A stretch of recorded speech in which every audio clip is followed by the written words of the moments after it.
America की ओर से भारत को एक ऐसा न्योता मिला है जिस पर पूरी दुनिया की नजरें टिक गई हैं। जब एक तरफ भारत अमेरिका के बीच ट्रेड डील को लेकर कड़ी बातचीत चल रही है और दूसरी तरफ डोनाल्ड ट्रंप 500% टैरिफ की चेतावनी दे चुके हैं, तो ऐसे वक्त में वॉशिंगटन की यह पेशकश क्या संकेत देती है? क्या यह सिर्फ एक बैठक का आमंत्रण है या फिर बदलती वैश्विक सप्लाई चेन में भारत की अहमियत को लेकर बड़ा संदेश? ऑस्ट्रेलिया के साथ मिलकर अमेरिका क्रिटिकल मिनरल्स पर नई रणनीति क्यों बना रहा है और इसमें भारत की भूमिका कितनी निर्णायक हो सकती है? और क्या यह न्योता चीन पर निर्भरता घटाने की वैश्विक लड़ाई में भारत को एक नए पावर सेंटर के तौर पर स्थापित करने की कोशिश है? और सबसे बड़ा सवाल, क्या यह आमंत्रण भारत के लिए अवसर है, सौदे की मेज पर मजबूत स्थिति या नई शर्तों की शुरुआत? इन तमाम सवालों के जवाब मैं लेकर आया हूं इस वीडियो में। नमस्कार, आप देख रहे हैं अमरुजाला.com और मैं हूं आपके साथ आदर्श Jha.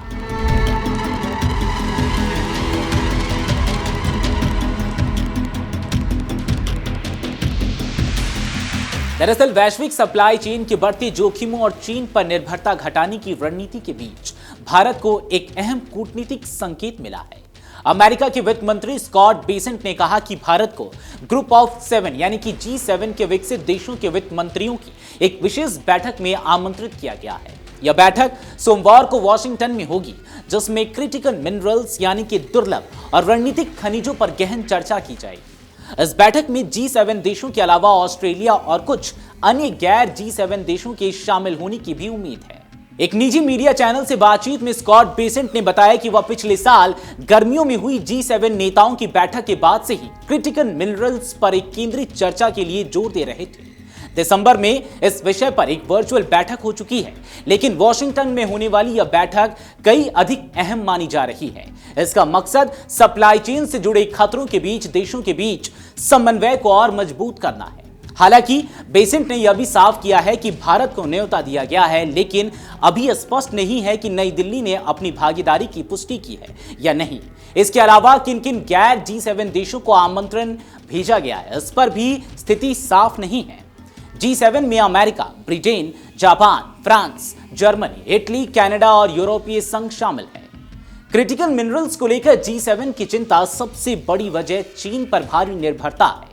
Rare earth elements, lithium, cobalt, graphite और कॉपर जैसे खनिज आधुनिक रक्षा तकनीकों, सेमीकंडक्टर्स, रिन्यूएबल एनर्जी उपकरणों और बैटरियों के लिए बेहद जरूरी है।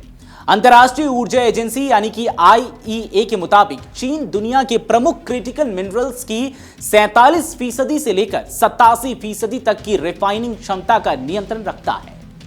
पिछले कुछ वर्षों में चीन ने इस खनिजों के निर्यात पर सख्ती बढ़ाई है, जिससे पश्चिमी देशों की चिंता और गहरी हो गई है।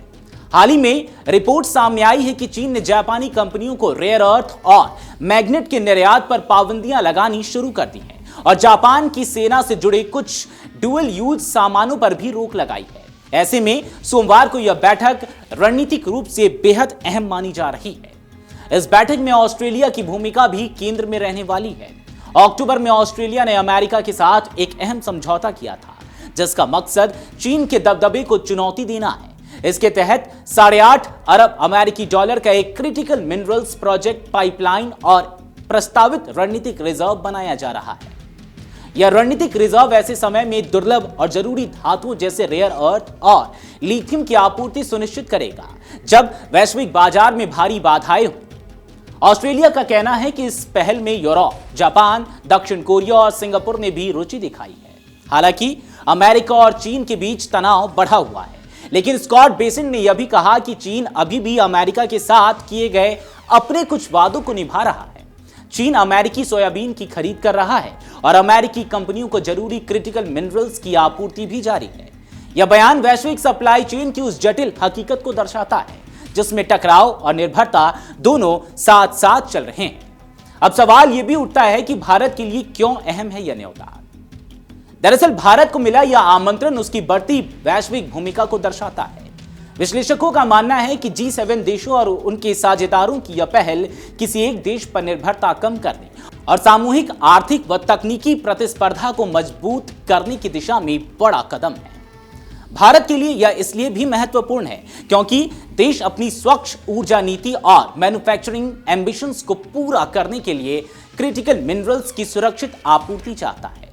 भारत सरकार ने लिथियम, कोबाल्ट, निकेल और रेयर अर्थ एलिमेंट्स को रणनीतिक संसाधन घोषित किया है। इसके तहत सरकारी कंपनियों के जरिए विदेशों में खनिज संपत्तियों के अधिग्रहण के प्रयास तेज किए गए हैं। वहीं घरेलू स्तर पर खोज और निजी क्षेत्र की भागीदारी बढ़ाने पर भी जोर दिया जा रहा है। G7 के साथ इस मुद्दे पर सहयोग से भारत को तकनीक, फंडिंग और दीर्घकालिक सप्लाई पार्टनरशिप तक बेहतर पहुंच मिल सकती है। इससे भारत खुद को वैश्विक क्रिटिकल मिनरल सप्लाई चेन में एक भरोसेमंद और वैकल्पिक केंद्र के रूप में स्थापित कर सकता है। अब देखने वाली बात यह है कि भारत इस न्योते को स्वीकार करता है या फिर नहीं, और सोमवार को होने वाली इस बैठक में भाग लेता है या नहीं। फिलहाल इस न्योते पर आप क्या राय रखते हैं, हमें कमेंट बॉक्स में जरूर बता दीजिए।